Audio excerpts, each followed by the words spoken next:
গরম করলে কোনো কিছুই ভাল লাগে না যে আমি এই কাজটা করি, একটু বাইরে যাই, একটু খেলাধুলা করি, একটু পড়াশোনা করি। গরম করলে পড়াশোনায় মন বসে না। বাংলাদেশের ইতিহাসের দীর্ঘতম তাপপ্রবাহ বয়ে যাচ্ছে, যেটি গত ৩১ মার্চ শুরু হয়ে এখনো চলছে। কখনো কখনো এটি অতি তীব্র আকার ধারণ করেছে। তাপপ্রবাহের এতটা ব্যাপ্তি আগে কখনো দেখেনি বাংলাদেশ। চলতি মাসের বাকি দিনগুলোতেও দাবদাহ অব্যাহত থাকতে পারে বলে জানিয়েছেন আবহাওয়াবিদেরা বলছেন এটি দেশের সবচেয়ে দীর্ঘ তাপপ্রবাহ।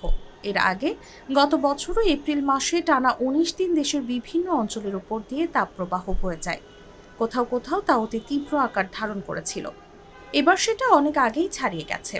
এপ্রিল মাসে টানা তাপপ্রবাহের এই ব্যাপ্তিকালকে অস্বাভাবিক বলছেন আবহাওয়াবিদেরা।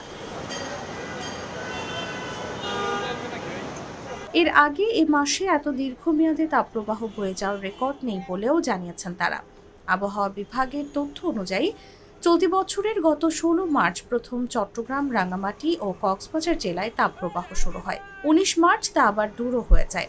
পরে ৩১ মার্চ ফের রাজশাহী ও পাবনা জেলায় তাপপ্রবাহ শুরু হয়। সেই তাপপ্রবাহ বৃহস্পতিবার পর্যন্ত চলছে। সেই হিসাবে এখন পর্যন্ত দেশের উপর দিয়ে টানা ২৬ দিন ধরে তাপপ্রবাহ বইছে।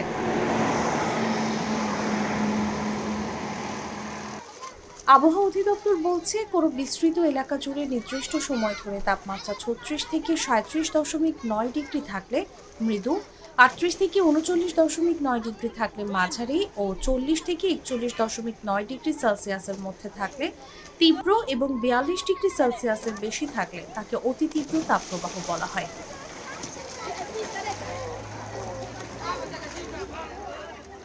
গত ২০ এপ্রিল দেশের সর্বোচ্চ তাপমাত্রা ৪২.৬ ডিগ্রি সেলসিয়াস রেকর্ড করা হয় যশোরে। এটি চলতি মৌসুমে এখন পর্যন্ত সর্বোচ্চ তাপমাত্রার রেকর্ড। ওই দিন দিনের তাপমাত্রা চুয়াডাঙ্গায় ৪২.৪ ও পাবনার ঈশ্বরদীতে ৪২ ডিগ্রি সেলসিয়াস ছিল। ঢাকায় সর্বোচ্চ তাপমাত্রা ছিল ৪০.৪ ডিগ্রি সেলসিয়াস। টানা তাপদাহে সিলেট ছাড়া মোটামুটি পুরো দেশেই জনদুর্ভোগ চরম আকার ধারণ করেছে। বিভিন্ন স্থানে হিট স্ট্রোকে মৃত্যুর ঘটনা ঘটছে। তীব্র গরমে বাড়ছে রোগ ব্যাধি। শ্রমজীবী মানুষের উপার্জন কমছে। এক সপ্তাহ ধরে বন্ধ রয়েছে সব শিক্ষা প্রতিষ্ঠান। বাচ্চাদের পড়ালেখাও হচ্ছে না, স্কুল তো বন্ধ গরমের জন্য।